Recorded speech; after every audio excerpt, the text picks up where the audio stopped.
All right, welcome back to Yahoo Finance. And the clock is ticking on a potential government shutdown, and with it, potentially havoc to the country's transportation industry. Let's get right to Transportation Secretary Pete Buttigieg for more on this potential impact. Mr. Secretary, it was nice to see you here. So, your agency has had a couple good wins recently. Of course, the fine on Southwest, lower cancellations. But if there is a shutdown, how does that impact the broader transportation industry? Well, it would really stop us in our tracks on one of the most important things we're doing right now, which is growing the workforce of air traffic controllers. There's been a lot of coverage recently about the stress that our controllers are under. The total number of the ATC workforce has declined year after year after year for decades. We finally changed that. We're finally growing the number of air traffic controllers, hiring faster than people are retiring or leaving. But a shutdown would immediately close the academy. It would stop the training pipeline, and we would immediately begin losing ground. So that's just one of many examples from the transportation space alone about why America doesn't need a shutdown right now. And you know, the last shutdown drama cost a lot of time and effort and energy and money just getting ready for the possibility of that. We really should not begin 2024 with House Republicans threatening to do it yet again. It doesn't serve any meaningful policy objective, and it would send us in the wrong direction right after, as you mentioned, we've seen some really good results. You know, last year, you look at the cancellation rates, they're at a 10-year low. And we turned that around quickly after everything that our airspace went through in the prior year. And we're making good progress. I can't guarantee that progress would continue if House Republicans force this kind of completely unnecessary shutdown in a couple of weeks. Mr. Secretary, I think a lot of investors, at least that are on Yahoo Finance, are just continue to ignore the potential for another government shutdown under the thinking as something will get done. As someone that has been through this series of events before, what's the probability there is in fact a shutdown soon? Well, look, I left the office on Friday afternoon last time in the fall, pretty sure that we were facing a shutdown, and over the weekend it got resolved. So it can happen, and it should happen that it gets resolved, but it should never get that close in the first place. And look, frankly, it seems like the likelihood of it going to shut down is worsened by many of the dynamics that we've seen in the last few months. There has to be a way to head that off, especially because nobody around the country wants this. I mean, this is not something that the American people are looking for their elected representatives to do. On the contrary, there's an expectation that Congress will do its job, fund the government, and allow us to do things like fix ports that are important for our supply chains and inspect railroads to keep them safe and grow our air traffic control workforce and all the other things that people expect from our department alone. This is not a game. This is not an exercise. This is real life. This is our actual government, the only one we've got in the United States, our one federal government with some very important jobs to do. And frankly, the people, I mean, just thinking of the 55,000 or so men and women of this department, have better things to worry about all day as they look after American transportation safety than worry about whether they're going to get paid in 2 weeks. And Mr. Secretary, some really jaw-dropping photos out of Japan. Of course, two planes colliding there, I believe it was yesterday. Some concerns on if the planes were properly communicating with the control tower. What do you say to Americans fearful that because of the shortage in air traffic controllers that we can see a situation like this? Look, those horrifying images demonstrate just how important aviation safety is and why we work so hard to maintain America's record as the safest, most complex aviation system in the world. Flying remains the safest way to travel in the United States of America, and we don't take that for granted for a minute.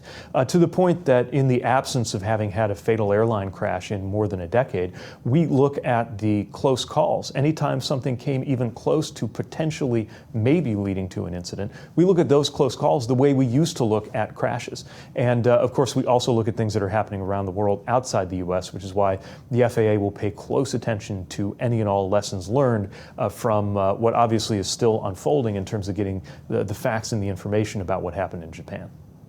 Since we last talked, Mr. Secretary, Tesla has recalled almost all its vehicles. It made 2 million vehicles. They have since put out an update to their autopilot software.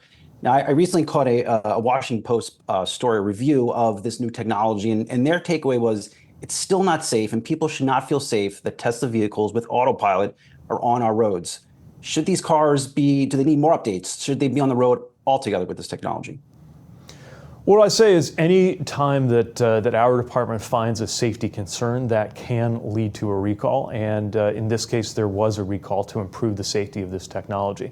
What you have here is a situation where you have what's called level 2 automation. It is designed and intended to make a car safer, but if you rely on it too much, if you forget about the fact that no matter how advanced your car is, any car you can buy today requires that you have your eyes on the road and your hands on the wheel. And any car that doesn't ensure that, that can be a safety concern, to the point that we expect and require that vehicles have measures that prevent any kind of foreseeable misuse. In terms of going forward, obviously, if there's any concern going forward with this or any vehicle, NHTSA, our National Highway Traffic Safety Administration, takes that very seriously, and there is the potential for further corrective action like a future recall.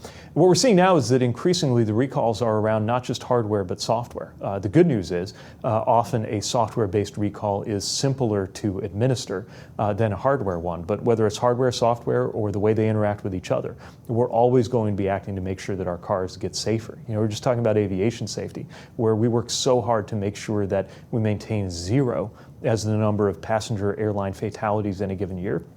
We need to adopt that as our goal for roadway safety too. And that's a long, long way from where we are today. Today we lose the equivalent of a 737 every single day on our roadways, which is why we need not just safer cars, but safer roads, safer drivers and people, safer vehicles, all of that, safer speeds, all of that adds up to saving potentially thousands of lives in America every year.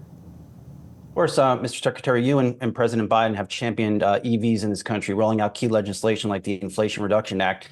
Now, former President Trump is eyeing potentially gutting this, pulling back those incentives. Major automakers have invested a little more than $100 billion to roll out EV and infrastructure in this country. If those incentives are pulled back, given whatever may or may not happen come election time, how destabilizing would that be for America's auto industry? Well, a radical policy shift like that would dramatically undermine the American auto industry at the very moment when there have been so many gains in a made-in-America EV revolution under the Biden-Harris administration.